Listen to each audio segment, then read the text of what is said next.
여러분, 산 넘어 산이라는 말 들어보셨죠? 산 넘어 산이라는 말. 아마 이 말을 들어보셨을 뿐만이 아니라 이 말을 삶에서 경험하고 계실 거예요. 삶에서 경험하고 계실 겁니다. 우리의 삶에서요, 어려움이 다가왔을 때 내가 그것을 잘 극복하고 이겨내도 또 다른 어려움이 찾아오는 것을 빗대어 얘기하는 거잖아요. 아마 이러한 삶의 모습을 다들 경험하면서 살아가고 계시지 않을까 싶습니다. 우리의 삶 가운데 이 산 넘어 산이라는 말 같은 삶이 쭉 이어지고 있을 터인데, 우리가 새벽마다 함께 나누고 있는 이 느헤미야서에 나오는 느헤미야 역시 이러한 모습을 계속해서 이어가고 있는 것을 우리가 볼 수 있습니다. 우리 어제까지의 말씀을 한번 다시 되돌이켜 보면, 느헤미야가 이 예루살렘 지역을 총괄하는 감독으로 임명받고 예루살렘으로 귀환하니까 이 느헤미야가 그 탁월한 지도력으로 그 유다 백성들을 잘 단합하고 예루살렘 성벽을 재건하면서 막 그 백성들을 다스리는 걸 보면서 이 유다 백성들이 원래 자신의 통치권 아래에 있었는데 느헤미야 때문에 자신의 영향력이 흔들리는 것을 불안해하고 불만을 가지고 그 성벽 재건 사업을 방해하는 사마리아 사람들, 산발랏의 이야기. 그러니까 예루살렘에 다가오는 대외적인, 외부에서 다가오는 어려움, 그리고 그것을 잘 준비하고 백성들을 단단히 무장시키고 준비해서 계속해서 공사를 진행하고 그 외부에서 다가오는 어려움을 극복해내는 느헤미야의 이야기를 우리가 봤었죠. 그리고 어제 말씀에서는 그 공사를 진행함에 있어서 여러 가지 식량난이라든지 빈부의 격차 때문에 이 유다 백성들 안에서 생기는 불만들, 어려움들, 부유한 자들이 가난한 자들의 집과 밭과 포도원, 심지어 그 자녀까지 종으로 삼아버리는, 그래서 유다 백성들 사이에서 불만이 표출되고 원망하면서 부르짖는 소리가 나는 그런 내부적인 어려움, 그 모든 어려움들을 또 자신이 솔선수범하면서 본을 보이면서 해결해내는 느헤미야의 모습, 그것을 우리가 어제까지 같이 살펴봤었어요. 그러니까 느헤미야의 지금의 모습들은 어려움이 있었는데 극복하고, 또 다른 어려움이 생겼는데 또 극복하고, 아까 이야기했던 산 넘어 산이라는 말이 딱 맞는 그러한 모습을 우리가 같이 나누었었습니다. 그런데 이 느헤미야에게 다가오는 그 산이요, 아직 끝나지 않았나 봐요. 또 다른 산이 느헤미야에게 다가옵니다. 다른 어려움을 봐요. 다른 어려움을 만나요. 그게 오늘 본문에 기록되어 있습니다.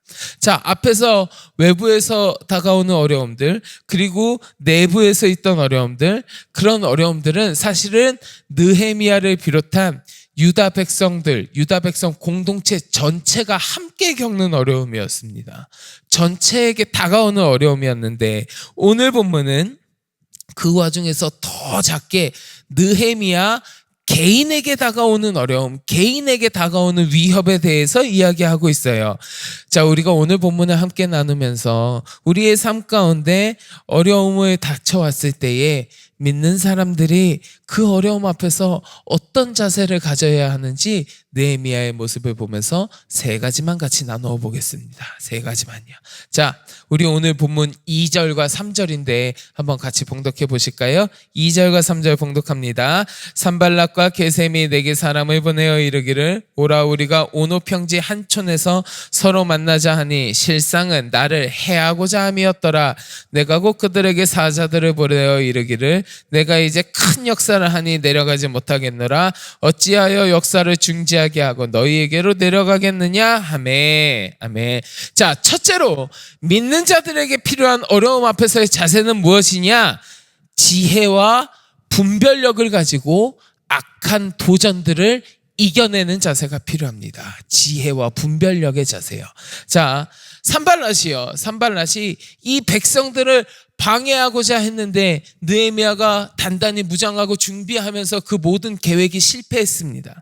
실패로 돌아가니까 이제 정면 대결했던 것을 회피하고 음모를 꾸미고 술책을 꾸며가지고 이 백성들의 구심점이 되는 이 느헤미야를 꺾으려고 했어요. 느헤미야를. 그래서 느헤미야한테 오노 평촌으로 나 좀 만나자, 나 좀 만납시다 하고 느헤미야를 개인적으로 부르는 거예요. 우리가 만나서 이야기할 게 있어요. 우리가 만나서 회의할 게 있어. 그러니까 나 좀 만납시다 하고 느헤미야를 유인하는 겁니다. 그런데 실상은 뭐예요? 정말 이야기하고 정말 회의하고자 만나려고 했던 게 아니란 말이에요. 실상은 그렇게 유인해서 느헤미야를 해하고자 함이었더라. 2절 말씀에 써 있잖아요. 그를 해하고자 함이었더라. 느헤미야를 유인해서 해하려고 하는 음모를 꾸미는 거예요. 그런데 느헤미야는요, 이 대적들, 이 산발랏의 음모를 간파하고 있었습니다. 거기에 넘어가지 않는 거예요. 그래서 그 유인에 넘어가지 않고 그것을 거절할 수 있었습니다. 근데 여러분, 지금까지의 그 위기의 순간들을 넘어오는 느헤미야의 모습을 우리가 한번 다시 되돌이켜 보면 느헤미야는 언제나 자신이 할 수 있는 최선을 다해서 준비하고 대처하는 사람이었어요. 그런데 그 모든 준비를, 그 모든 대처함을 자기의 능력이나 자기의 힘만 가지고 하지 않았습니다. 느헤미야는 근본적으로 언제든지 하나님을 의지했고 하나님과 함께하는 사람이었어요. 느헤미야 4장에 나오는 느헤미야의 고백을 여러분 기억하십니까? 느헤미야가 백성들을 다 무장시켜요. 그 여러 가지 외부에서 오는 그 어려움들을 대비해서 무장시키고 준비해요. 다 무장하고 준비하고 나서 결국에 고백하는 말은 무엇이냐? 하나님이 우리를 위하여 싸우시리라 였어요. 내가 단단히 준비했고 내가 무장하였으니 이제 적들이 쳐들어와도 우리가 이길 수 있습니다가 아니라고요. 내가 다 준비한 다음에도 느헤미야의 고백은 하나님이 우리를 위하여 싸우시리라였어요. 느헤미야는 언제든지 철저히 준비하고 대비하는 사람이었지만 그게 자기 힘이 아니라 하나님을 의지하면서 하나님과 늘 함께하면서 그렇게 행동하는 사람이었다고요. 그러니까 언제든지 하나님을 의지하고 주의 뜻을 묻고 그분과 동행하는 삶을 살았기에 느헤미야에게는 지혜와 분별력이 있었던 거예요. 그래서 지금 자신을 유인하는 그 산발랏의 계책을 간파할 수 있는 거예요. 그것을 다 간파하고 분별해내고 그 위협에 넘어가지 않는 겁니다. 사랑하는 성도 여러분, 어려움이 다가올 때 우리의 모습도 이래야 할 줄 믿습니다. 내가 언제나 주님을 의지하고 하나님과 동행하면서 주님께서 나에게 주시는 지혜를 가지고 주님께서 나에게 더하여 주시는 분별력을 가지고 이 땅에서의 나를 유혹하고 나를 넘어뜨리려고 하는 그 모든 악한 도전들을 구별해내고 우리가 이겨내야 될 줄 믿습니다. 히브리서 3장 12절 13절에 보면 이런 이야기가 있어요. 제가 봉독해 드릴게요. 형제들아, 너희는 삼가 혹 너희 중에 누가 믿지 아니하는 악한 마음을 품고 살아계신 하나님에게서 떨어질까 조심할 것이요, 오직 오늘이라 일컫는 동안에 매일 피차 권면하여 너희 중에 누구든지 죄의 유혹으로 완고하게 되지 않도록 하라. 늘 우리 주님과 함께 하심으로 주께서 우리에게 주시는 지혜와 분별력을 가지고 죄의 유혹을, 악함의 도전을 분별하며 능히 이겨나가는 여러분들이 되시기를 주의 이름으로 간절히 축원합니다. 자, 두 번째로 믿는 자들이 가져야 하는 자세, 어려움 앞에서 가져야 하는 자세는 무엇이냐? 우리 하나님을 최우선순위에 두고 하나님께 충성하고 헌신하는 자세를 가져야 됩니다. 여러분, 오늘 본문 3절 다시 한번 봉독할까요? 3절 말씀 한 번 더 봉독합니다. 내가 곧 그들에게 사자들을 보내어 이르기를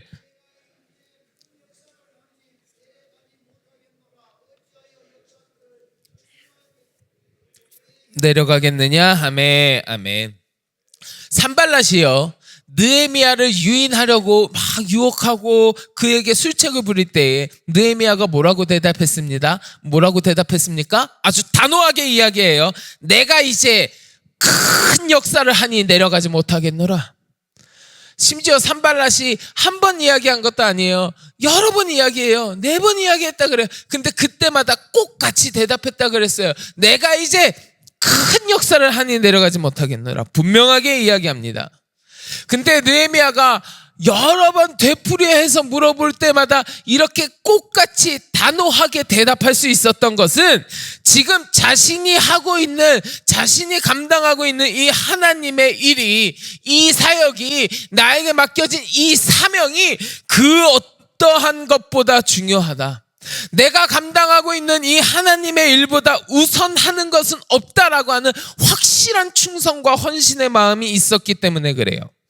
느헤미야는 지금 자신이 감당하고 있는 이 일, 성벽을 재건하는 이 일이, 이 하나님의 일이 하나님께서 나에게 맡겨주신 큰 역사라 그랬어요. 이게 그냥 내가 해야 될 일입니다라고 하지 않았어요. 내가 큰 역사를 이루어야 한다 그랬어요. 이 사명에, 자신에게 주어진 이 사명에 충성하면서 헌신했기 때문에 이것보다 중요한 건 그에게 있을 수가 없는 거예요. 이게 최우선순위였던 거예요. 그러니까 이것보다 우선하는 거, 하나님께서 맡겨주신 예루살렘 성벽을 재건하는 그 일보다 이 역사, 이 큰 역사를 내가 중단하고 내려가야 할 만큼 이것보다 더 중요한 건 나에게 없다라는 겁니다. 아주 단호하게 이야기하는 거예요. 느헤미야에게는 하나님과의 관계, 나에게 맡겨주신 사명, 하나님을 향한 충성과 헌신, 이것보다 더 중요하고 고귀한 일은 없었던 겁니다. 이게 최우선이었어요. 사랑하는 성도 여러분, 이처럼 우리도요, 하나님을 내 삶의 최우선순위에 두고 그 주님께서 맡겨주신 일에 충성하고 헌신하는 자세가 우리에게도 있어야 될 줄 믿습니다. 그렇게 하나님을 최우선순위에 두고 하나님께 충성하며 헌신하는 자는 이 세상에서 좌절하거나 실패하지 않습니다. 왜냐하면 하나님께서는 당신을 먼저 생각하는 주의 백성들에게 모든 것을 더하시겠다고 약속하셨기 때문에 그래요. 마태복음 6장 33절에서요, 우리 예수님 말씀하셨잖아요. 여러분 잘 아시는 말씀이실 겁니다. 그런즉 너희는 먼저 그의 나라와 그의 의를 구하라. 그리하면 이 모든 것을 너희에게 더하시리라. 하나님을 최우선 순위에 두고 그 하나님 앞에 충성하고 헌신함으로 나에게 다가오는 사단마귀의 모든 시험을 물리치고 승리하는 여러분들이 되시기를 주의 이름으로 간절히 축원합니다. 자, 마지막으로 믿는 자들은 어떤 위협에도 굴하지 않는 용기가 필요합니다. 여러분 오늘 본문 9절 한번 보실래요? 9절 말씀 같이 봉독합니다. 이는 그들이 다 우리를 두렵게 하고자 하여 말하기를 그들의 손이 피곤하여 역사를 중지하고 이루지 못하리라 함이라. 이제 내 손을 힘있게 하옵소서 하였노라. 아멘. 자, 산발랏이 이 유다 백성들 성벽 재건을 방해하려고 했는데 실패했어요. 그리고 느헤미야를 넘어뜨리려고 느헤미야를 유인하고 그 계략을 폈는데도 느헤미야가 넘어가지 않았어요. 그러니까 이 백성들에게 다시금 서신을 보냅니다. 5절 말씀에 보면 봉하지 않은 글을 보냈다 그랬어요. 그건 뭐냐 하면 누구든지, 이 백성 모두가 누구든지 볼 수 있는 글이라 그랬거든요. 글이에요. 그런데 그 내용이 뭐냐 하면 전혀 사실무근의 중상모략하는 이야기예요. 중상모략하는 이야기. 쉽게 얘기하면 이겁니다. 그 편지 딱 보내는데 편지의 내용이 이거예요. 너 느헤미야야, 너 나 만나러 오지 않으면, 내가 너 나 만나자고 계속 얘기했는데 너 계속 거절했잖아. 너 지금처럼 나 만나러 오지 않으면 네가 저 성벽 재건하는 거, 저 성벽 재건하는 너, 그리고 네 유다 백성들이 반역을 도모하는 일이라고. 그 성벽 재건하는 건 반역을 도모하는 일이라고, 아주 악한 시도라고 내가 왕한테 이야기할 거야. 그러니까 나 만나러 와. 이렇게 편지한 거예요. 편지의 내용이 이거예요. 위협하는 거예요.